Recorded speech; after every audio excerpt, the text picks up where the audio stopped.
Hey guys, and welcome back to another video on my YouTube channel. I hope everybody is having an amazing day, and I'm sorry I have not uploaded one of these actual videos in a little while.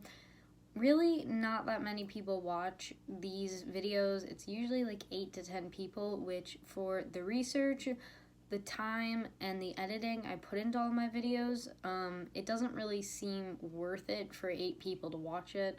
So I thought I'd just take a little break, focus on uploading some more shorts, trying to grow my channel out a little bit more, and then re-uploading a bunch to see if more people watch them, because if nobody really watches them, I'm not really going to upload them, because it does take a lot of time out of my day to do these things, and with horseback riding and school and everything like that, it is busy. So I will be uploading more. I'm going to film like 4 today, all on different animals, and I will upload them. But definitely let me know if you guys want to see more of these videos, or if you want me to just do like focus more on horse videos, because I can do either.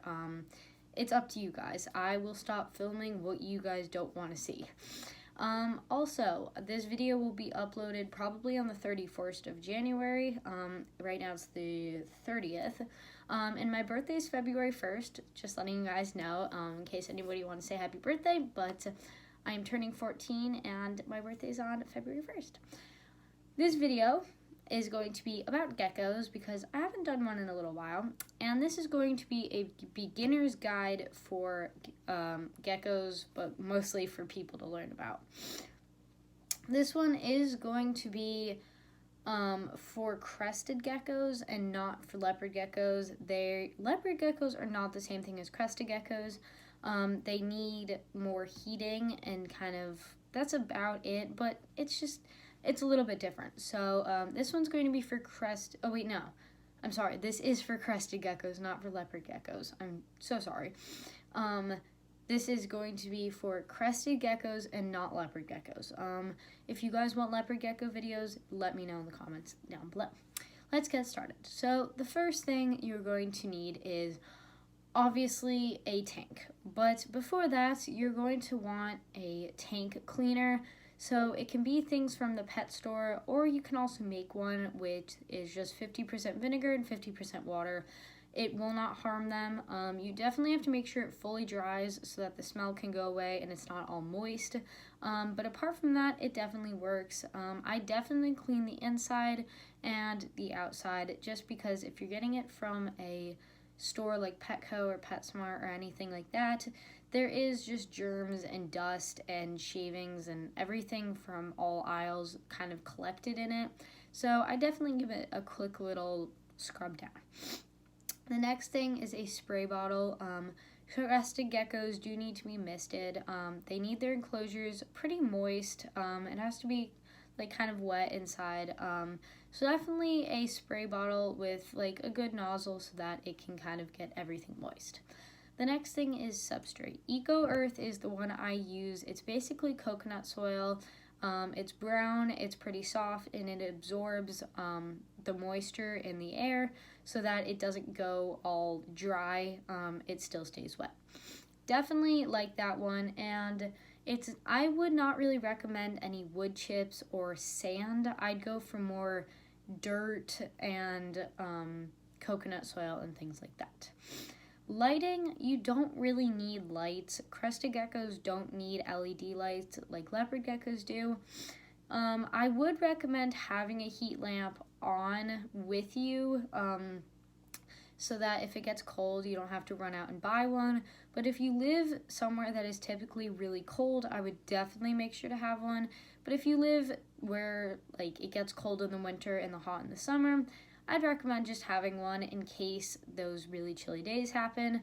I would prefer a heat lamp over a heating pad. I feel that heating pads don't really work because your crested gecko won't be on the floor of the enclosure. They'll more likely be on the glass or hanging off something tall. So I don't really recommend a heating pad as much as I do a heating lamp. You also don't need a light for the enclosure. You could get one if you wanted, but it's not necessary. The next thing is decorations. crested geckos need like cork branches, jungle vine, driftwood, floating anything, floating ledges. They also need like live plants or fake plants. I have my Chromebook, that's why I'm looking over here. Just all sorts of different natural things. I wouldn't really consider bridges or hides that go on the bottom. I would try to consider a bunch of taller things, but still like cork logs and hammocks and just ledges and things like that, so that they have things to climb on, but can also be on the ground if they want. I really like my 40-gallon tank for my gecko. I know most people would say that they don't. They like a more taller enclosure, but I feel that how I set it up, I really like it because there is multiple things off and on the walls. So there's things on the bottom, there's hides, then there's like different platforms on different heights, then there's plenty of fake plants, and then I also have these vines that go around so that he has many of things to do up high as he does down low. And for food, they do usually eat live food. I would recommend mealworms, superworms, crickets, anything that is like as small as their face, I would definitely recommend. I'm sniffling a lot because I was just sick, and I still, like, my voice is still getting back. Definitely recommend live food over the powdered food. If you do have to use powdered food like I do, I would recommend Pangea, or there's another one that comes in like a bunch of different packs. I totally forget what it's called. But Pangea is a really good food. You basically just have to add water and the powder, and you mix it together, and it gives them vitamins and protein and everything they would get out of live food.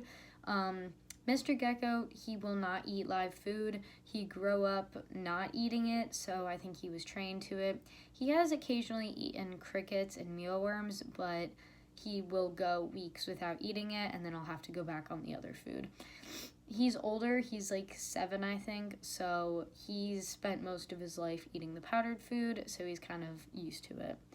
Then these things are optional, which is a rain system, which is kind of the same thing as like a dripper, where it's basically a giant box and it drips. So if you go on vacation, they can drink it. If you go on vacation and you can't miss them, it kind of keeps the enclosure moist. I'm pretty sure that's what it's supposed to do. I don't have one. I'm not really that sure what they're supposed to do. And I just have a fan. I think that's meant for like the summer. But for the spring and summer, as long as you keep your room cooler and you miss them a bunch, you really don't need any extra things like fans or air to keep them cool. I hope this video helped you. Geckos overall don't need a ton of things. As long as you have a bunch of different things of toys, an enclosure, and a spray bottle, they should be good to go. Geckos can go up to a week without eating, so if you do travel for like 3 to 4 days, they should be fine without food as long as they have water. I would still recommend having somebody come over and miss them, but if they don't like dealing with live food, and you don't really want them to prepare the powder, then they can go up to a couple of days without eating. I hope this did help, and I will see you guys in another video. Bye!